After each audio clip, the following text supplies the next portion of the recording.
Mais um top 3 FIs aí pro mês de dezembro agora, né? Veio inclusive um pouquinho atrasado, hoje é dia 2 que eu tô gravando esse vídeo, vai sair no dia 3 aí pra vocês. Mas não podia deixar de trazer, né? Eu fiz várias anotações de fundos imobiliários aqui, tem muito ativo aqui. E agora com a turma do Método 21 no nível altíssimo, a gente discute sobre relatório gerencial o tempo todo. Dá uma olhada nisso aqui, cara. A gente tá o tempo todo analisando o RI e isso aqui faz a gente descobrir fundos que estão em extrema oportunidade. Olha o tanto de gente entrando e olha o tanto de gente analisando, inclusive fizeram uma figurinha de mim aqui, ó.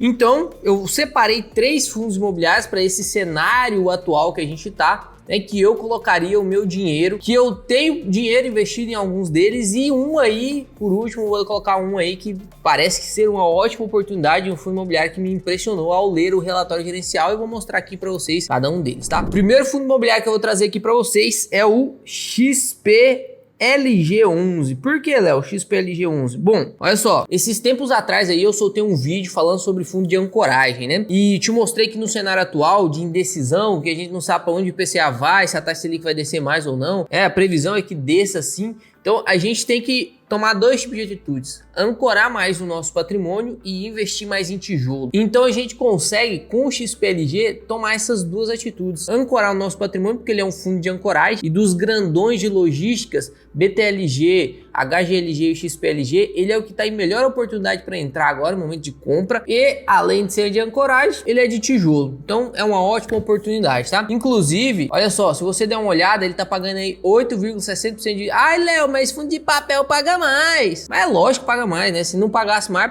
qual que era o objetivo dele ser de papel? Papel é vinculado à juros. A gente não investe em fundo de papel se ele pagar menos do que um fundo de logística, que tem 19 imóveis, né? É lógico, o fundo de papel ele é mais arriscado, então ele tem que render mais mesmo. O XPLG tá pagando 8,60% aí, ó, de dividendo yield. É um dividendo alto para logística, é alto, tá? Teve aí uma valorização de 16%, então na verdade o rendimento, a rentabilidade efetiva que a gente chama, né, foi de 25%. Nenhum fundo de papel faz isso. Alguns fundos de papéis modinhas valorizam também, mas normalmente fundo de papel não valoriza, né? E olha só, impressionante, né? Liquidez diária absurda e o PVP de 0,96, cara. Isso aqui para um fundo de ancoragem, e ele é classificado como um fundo de ancoragem, né? Se você não assistiu o vídeo, vai lá assistir esse vídeo de ancoragem, que é muito importante para você. É uma ótima oportunidade, né? Então realmente é um fundo aí que abriu espaço pra gente, né? E olha só, rendimento dele crescendo desde 2020, ó, 57 centavos, subiu para 58, subiu para 59, 61, 62, 64. Tá vendo que o patrimônio dele vem crescendo e o dividendo yield dele vem crescendo, né? O quanto que ele distribui também vem aumentando. Uma escadinha linda, né? Olha a estabilidade aqui, 74, 75, 78, agora tá 78, já tem 5 meses que tá 78, né? Se a gente pegar aqui, ó, eu separei os 2 últimos fatos relevantes que ele soltou. Ó, o Atacadão, eles fecharam, né, o contrato com o Atacadão, com um dos imóveis ali deles que estavam vagos por 40 anos. Prazo de vencimento de 40 anos. Isso é loucura, cara. Foi uma baita negociação. E ele ainda fez mais uma boa ação do gestor aqui, ó. Ele quitou uma parte de um CRI ali, né? Então ele fez uma recompra de CRI aí. Foi reduzida a alavancagem de 8,7% para aproximadamente 7%. Isso vai reduzir uma despesa financeira mensal no valor de 1 centavo por cota. Ela é muito pouco. É muito pouco, mas você sabe o número de cotas que ele tem? Ele pagou 60 milhões de reais. É muita coisa. Se a gente abrir aqui o relatório gerencial dele, você vê que ele ainda tem um pouquinho de dívida para pagar, né? Uma despesa financeira, 1,6 milhões. Ele já tá gerando aí 24 milhões. Então tá bem baixo a despesa financeira dele, né? O quanto que ele tem de alavancagem ali, 7%. Uma alavancagem totalmente controlada. Investimento por classe ativa, ó, 92% de imóveis. Isso aqui é muito bom, né? Quando você tem mais contrato atípico é muito bom. Contrato atípico aumenta a multa. Se o inquilino romper o contrato, né, quebrar o contrato para poder sair do imóvel, ele tem que pagar uma multa muito alta. Isso é muito bom, né? Os locatários, né? Isso aqui tem seus pontos, né, de ser 59% do comércio varejista, mas pelo menos ele é bem diversificado, né? 13% via varejo, 12% Leroy, e 9% Renner, Mercado Livre. Então é realmente uma grande parcela de varejo. Varejo é mais arriscado, né? Varejo tem mais curtinha, então é mais arriscado mesmo. Mas ele tá bem diversificado aqui nos seus inquilinos. Não é 59%, por exemplo, em apenas um varejo, apenas Americanos, ou apenas via varejo, não. Grande parte indexada aí em IPCA e IGPM. Eu já mostrei para vocês aí, né, que quando você investe em fundos imobiliários, você não tem que se preocupar tanto assim com inflação, porque os aluguéis são corrigidos, seu dividendo yield já aumenta, né? Então você tem correção pelo IPCA. Inclusive, olha só, quando um fundo imobiliário ele tem essa métrica aqui de revisão contra contratual é muito boa, porque você sempre tá atualizado, você não precisa esperar um ano para atualizar 100% dos contratos em dezembro. Não, vai atualizando aqui, né, e vai ajustando o IPCA praticamente mensalmente, ó. 9% dos contratos serão atualizados em janeiro, depois fevereiro, depois vai vindo, entendeu? Então você sempre vai aumentando aí um pouquinho, né, o receber, ou ajustando, né, aumentando nominalmente falando, mas você vai ajustando pelo IPCA. Vencimento dos contratos mais de 90% acima de 2025, eles realmente têm cuidado, né, nesse momento de contratação, inclusive esse último fato relevante mostra isso aí. E olha só a vacância física, o quanto tem diminuído, né? 7,6 em novembro do ano passado e nesse mês ele fechou com 2,3, né? Absurdo, absurdo. Tem imóveis em vários lugares do Brasil, né? Vários estados, ó. Tem lá em Pernambuco, Minas Gerais, Rio de Janeiro, São Paulo, Santa Catarina, Rio Grande do Sul, né? E os imóveis são muito bons, né? Você consegue ver aqui através do relatório gerencial os imóveis. Ah, não, como que eu chego nesse documento aí, nesses fatos relevantes? Você clica aqui nesse site, bem mais fácil para você, ó. Digita ali o nome do ativo, né? XPLG, clica pesquisar documento, vai abrir isso aqui. Todos os documentos postados pelo fundo imobiliário, tá tudo aqui. Então, aqui o que eu abri e mostrei para você foram os dois fatos relevantes que tinham e relatório gerencial, beleza? Então, esse é o primeiro fundo. Bora pro segundo? O segundo fundo imobiliário é o RZTR, é um fundo da Risa Terrax, um fundo espetacular. O que os caras estão fazendo com esse fundo aqui é difícil ver alguém fazer, é difícil ver alguma gestora dar tão certo assim com uma estratégia, né? Os caras estão mitando aí para cima de todos os outros fundos agrícolas. Ele inclusive, né, cai ali dentro daqueles parâmetros para se considerar esse fundo um fundo de ancoragem. Tem um PVPI de 1,01, então ele tá 1% mais caro do que ele custa, mas ele te entrega muita segurança por isso, né? Tá pagando 11,46% de dividendos, isso é bastante coisa, e teve uma valorização aí de 15% nos últimos 12 meses, uma liquidez absurda. Vamos olhar aqui os rendimentos dele, rendimentos todos estáveis, né? Aqui foi feita a venda de uma fazenda, né? E você consegue perceber aí, foi o motivo dessa diminuição dos dividendos. Ele já recuperou esses dividendos, tá pagando R$1. Isso aqui é absurdo, né, cara? R$1,40, é loucura. E para você entender o porquê que isso aqui acontece, você não pode ficar sem entender isso aqui, né? Mesmo que fosse para cima também, né? Você não pode ficar sem entender o porquê que um fundo sobe ou desce um provento desse jeito. Ele pagava aqui 1,25 e caiu para 85 centavos, 40 centavos que ele diminuiu. E agora ele subiu 60 centavos. Tem que entender o que tá acontecendo e qual que é a estratégia desse fundo pra você entender o porquê que ele aumenta e diminui o pagamento de dividendos. Então olha só, vou te mostrar aqui. Ele tem essas estratégias aqui, ó. Buy to lease e sell to lease back, tá? E ele mexe com fazenda, ó. Fazenda.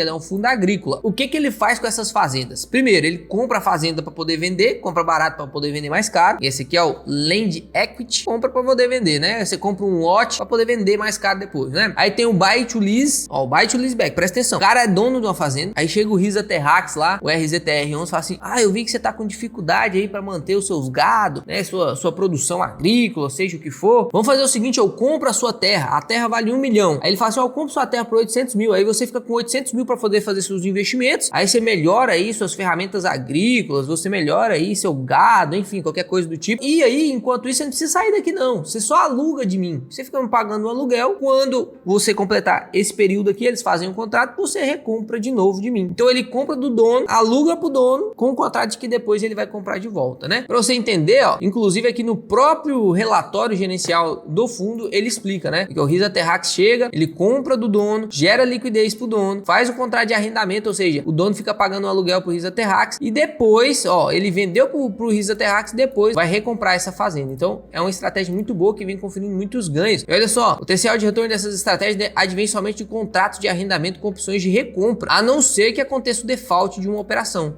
O que é default? É que tem a inadimplência, né? Isso aconteceu com o Betal e aconteceu com o Betrar, mas não aconteceu com o RZTR. É porque eles escolhem muito bem o inquilino. Pode ser que aconteça em algum momento? Pode ser que aconteça em algum momento. Ele não tá livre disso, né? Ele tá fazendo uma estratégia, mas ele tá escolhendo bem. Ele tá gerenciando muito bem seus riscos. E isso ele tem que ser reconhecido por conta disso, né? Porque realmente ele já tá aí fazendo isso há muito tempo, já tá entregando um retorno muito bom há muito tempo e não aconteceu isso, né? Ó, a gestão busca retornos próximos a 3% ao ano nesse tipo de estratégia. Para efeito de comparação, um arrendamento puro dificilmente ultrapassaria 3% ao ano. Se você comparar aí o Risa Terrax, né, com o CDI líquido, ficou muito acima, né, 142%, enquanto o CDI líquido, que você tem que comparar com o líquido, é 126%. Ele entrou no top 3 do mês passado vai entrar nesse de novo, porque eu vou aumentar meus aportes nele. Então, vale a pena você dar uma conferida aí nesse RZTR11. E agora, por último, para te conferir um pouquinho mais de risco, né? Um risco moderado. Esses dois são de ancoragem. Agora, para te conferir um pouquinho de risco, um risco moderado para você ganhar com valorização de cota. Tava estudando com os meus alunos e a gente descobriu um fundo imobiliário bem legal através do método 2 em 1. O método 2 em 1 ele tria para você. É o que faz essas pessoas mandarem mensagens como essa aqui, ó. Nossa, ficou claro demais. Só essa aula aqui no sábado, da meio-dia e meio. Meio-dia e meio tem pouco tempo, agora é 2 horas. 1h30 atrás, tava ensinando o pessoal aqui sobre ativo e passivo, o que é realmente obrigação, o que não é, como que você calcula a alavancagem de um fundo. Só isso já pagava o curso. E o mais impressionante que eu recebi mensagem esses dias foi isso aqui, cara. Léo, o que eu aprendi com você nesses últimos 2 meses, conversando com um cara da XP, em alguns momentos parecia que eu sabia mais FI do que ele. E isso realmente vai acontecer, cara. Isso realmente vai acontecer. Não falando mal dos consultores, dos assessores, nada disso, nada disso. Existem profissionais bons e ruins em qualquer área. Existe médico bom, existe médico ruim, existe youtuber bom, existe youtuber ruim. Isso eu falo das áreas que eu atuo, né? E eu sempre tento ser o melhor em todas as áreas que eu atuo, porque é isso que o meu cliente merece. Tanto o meu paciente lá no hospital, tanto o cara que tá me assistindo, você que tá me assistindo, você merece o melhor top 3 de fundo imobiliário que existe. Os alunos do curso também, o melhor curso que existe. Se tiver algum curso que alguém acha que é melhor do que o meu, eu vou lá, vou destrinchar esse curso e fazer o meu curso ficar melhor do que ele. Porque a gente tá aqui é pra isso, não é pra ser mais um, não. Deus me deu toda essa capacidade e eu oro pra ele todos os dias pra ele me capacitar cada vez mais, justamente pra isso, pra glorificar o nome dele em qualquer canto da terra que eu for, em qualquer tela que eu estiver sendo reproduzido. É pra glorificar e honrar o nome de Deus. Então a gente não pode ser mediano. E inúmeros outros depoimentos, né? Eu tô até separando aqui uma pastinha de depoimento, porque é muito depoimento, cara, é muito depoimento. Então se você quiser aprender a analisar fundos imobiliários, destrinchar os fundos imobiliários, quando um assessor da XP, por exemplo, né, foi o exemplo que ele mandou aqui, te ligar e falar, ó, esse fundo imobiliário aqui é muito bom, você fala, pera aí que eu vou analisar. E aí você fala, esse fundo imobiliário aí não é tão bom assim do jeito que você tá pensando, não. O consultor, esses assessores, eles trabalham de maneira particular, né? E quando ele vai vender um produto de um banco da XP, ele vai vender o produto que mais dá comissão para ele, para XP, isso é natural. Mas, se você quiser aprender, né, analisar seus fundos imobiliários por conta própria, se tornar assim profissional realmente em fundos imobiliários, vou deixar o link aqui embaixo para você conhecer o que tem lá dentro do método 2 em 1. O que é isso do método 2 em 1, né? Não vou nem te explicar aqui para você não perder tempo. Clica lá, vai lá, dá uma estudada. E se você me der a honra de ser seu mentor, eu tenho certeza que meio-dia e meio de um sábado a gente vai estar discutindo sobre qualquer coisa que você precisar. O principal diferencial do método 2 em 1 é a companhia que você vai ter do seu mentor. Martelado, você vai estudar, rapaz, vai estudar. E eu não largo do seu pé se você não for um ótimo investidor em fundo imobiliário. Então vamos lá por último, GGRC11. Olha só, esse fundo imobiliário aqui me impressionou pela qualidade absurda do relatório gerencial. Tinha muito tempo, desde o New L11, que tava lá no top 3 do mês passado. Se você não tá no método 2 em 1, lá na comunidade mesmo, você vai perder muita coisa, né? Desde o mês passado, onde a gente leu o relatório do New L11, tinha muito tempo que eu não via um outro relatório tão bom quanto esse aqui, cara. Impressionante, impressionante. Ele é um fundo também de galpão logístico, né? E você viu que eu te mostrei 3 fundos imobiliários? E os 3 fundos imobiliários valorizaram bastante. Um valorizou 20 e tantos por cento, outro valorizou 15% e esse aqui valorizou 7%. Sem contar o pagamento de dividendos, né? Que foi 8, no outro 11 e nesse aqui 11 também. Léo, você falou que fundo de logística não paga tanto. Por que ele está pagando tanto? Porque é um fundo que estava descontado, né? É um fundo que está conseguindo valorizar o metro quadrado. Então ele está conseguindo receber mais aluguel. O metro quadrado dele está mais caro. É como se eu morasse aqui, ó, nesse apartamento e pago R$1.906 por mês de aluguel, e ali, ó, o aluguel do lado ser mais caro. É um exemplo, é a mesma casa, é o mesmo apartamento, né? E o aluguel de lá é mais caro, por exemplo, né? Eu não sei se é, pode ser que o meu seja mais caro também. Mas isso é um exemplo de valorização de metro quadrado, né? É um fundo imobiliário que tem um PVP de 1, né? Então tá aí no preço justo, uma liquidez aí de 1,1 milhão, uma liquidez muito boa, pagando 11% de dividendos. Vamos ver aqui os dividendos dele, né? Como que é a estabilidade de dividendos? Olha só, é um fundo imobiliário que vem constantemente, não tem uma estabilidade assim linda, né? Mas dá pra você ver que no gráfico ele tá subindo, o patrimônio líquido tá aumentando aqui, né? O seu dividendo médio. Então é um fundo imobiliário que merece ser lido. Esses fundos imobiliários que você avalia aqui pelo Investidor 10, você fala, pô, esse fundo imobiliário tem indicativos bons, olha só, pagando bons dividendos, olha só, o último rendimento 92 centavos, taxa de administração não é abusiva, ó, não tem vacância, ó, a gestão é ativa, ó, vou ler o relatório gerencial. É aí que começa, meu parceiro. Porque tem muita gente que acha que vai aprender os indicativos e vai começar a investir loucamente. Não, não é assim não. Esse é um dos contos do Vigário, né? Eu posso te ensinar esses indicativos aqui, isso não vai te tornar independente. O que vai te tornar independente é a leitura do RI. E aí você precisa de uma preparação, né? Temos 9 módulos no Método 2.1 antes de começar a leitura de RI. O que vai mudar a sua vida é a leitura de RI. Então vamos aqui, ó. Você vai digitar aí, ó, maneira fácil de encontrar RI, né? Fundamentos. Entra aí nesse site, tá? Aí você vai GGRC, aí você vai clica em exibir aí, ó. Aí você vem em pesquisar documentos, vai abrir o fundos.net. Na verdade, o site é o fundos.net, né? Que é o site da Bovespa, tá? Então esse aqui que é o site de verdade, né? O Fundamentos ele só facilita ali para você entrar nesse site. Então vamos aqui e você vai baixar aqui o relatório gerencial, ó. Pode perceber que o relatório gerencial dele é sempre muito atualizado, muito atualizado. No dia 16/11 soltou o relatório gerencial. É referente ao mês 10, 16 dias só de prazo. Então vamos clicar aqui para abrir para você ver, né? Dar uma olhada na carinha desse relatório. Inclusive você viu aí que apareceu já nessa página aqui, porque eu já tinha lido esse relatório, né? Então vamos voltar lá. Ó, relatório com muita página pode fazer duas coisas com você. Ou te assustar ou te impressionar. Normalmente você vai ficar impressionado, porque gestor tem preguiça de escrever, né? Provavelmente tem alguns que tem, porque solta um relatório gerencial de 8 páginas, é preguiça de escrever, não pode. E tem uns caras que te impressiona. New L11 foi um dos melhores RIs que eu já li, tem 52 páginas. Eu li ao vivo junto com os alunos. A gente não ficamos impressionados. O cara tava conversando com você, parecendo que tava sentado aqui, ó. Então é esse tipo de RI que você quer ler, né? Não que tenha muita parte, mas que tenha clareza no que você tá lendo. Você entender o que tá acontecendo. Você tá comprando um pedaço do negócio. Você tá virando sócio do negócio. Não pode ser bagunçado. Você não pode ficar, igual um fundo que eu acabei de analisar aqui, ó. Eu mandei aqui pros alunos. Esse fundo aqui, ó. Acabei de analisar esse fundo aqui pro pessoal. O BRCR. Cara, ele tinha uma dívida de 920 milhões, mas ele não tinha avisado que 67% ia vencer em 2024, agora está desesperadamente vendendo alguns imóveis aí, estão vendendo mais 5 imóveis, inclusive gravei um videozinho para o pessoal ver, vendendo 5 imóveis do portfólio para quitar a dívida. Pô, não, tem que ser claro, né? Tem que ser claro, as informações que você está procurando tem que ser claro. Isso aqui é muito bom, ó, se cadastrar nessa lista de e-mail, né? Faça isso com todos os fundos imobiliários da sua carteira, porque aí você não precisa ficar caçando relatório aqui, ó, você não precisa ficar caçando aqui, vai chegar tudo no seu e-mail, fato relevante, tudo certinho. Uma das coisas que eu fiquei impressionado, esse é o segundo fundo que eu vejo fazer isso. Olha isso aqui, comentários da gestão no relatório gerencial, cara. Então você clica aqui para você assistir e você vê o gestor lendo o relatório junto com você, meu parceiro. Isso aqui é alto nível. Isso aqui não é qualquer fundo que faz não, porque normalmente o fundo vem cá e ele tá dando a cara dele a tapa, né? Inclusive eu acho que já saiu de outubro, ó. Vamos ver aqui os vídeos, ó. Tem aí Isagro Capital, ó, de outubro tá aqui, já assisti, ó. Isso aqui é outro nível, né? Comenta de tudo. Inclusive eu achei engraçado demais, eles estavam comentando aqui sobre o relatório gerencial, e aí eles chegaram nessa parte aqui, ó. Isso aqui que é fazer ao vivo, entendeu? Eles chegaram aqui nessa parte de disponibilidades, e aqui não tá bem categorizado o que são as disponibilidades. Tá vendo que as obrigações estão bem categorizadas aqui, ó. É isso, é isso, é isso, é isso. E a disponibilidade não. Aí o gestor olhou e falou assim, no próximo eu vou colocar. O que são essas disponibilidades? É isso que nós queremos, né, cara? É isso que nós queremos. Realmente me impressionou a qualidade desse relatório gerencial. Ele tem aqui galpões logísticos e industriais, né? Deixa eu dar um zoomzinho aqui, ó.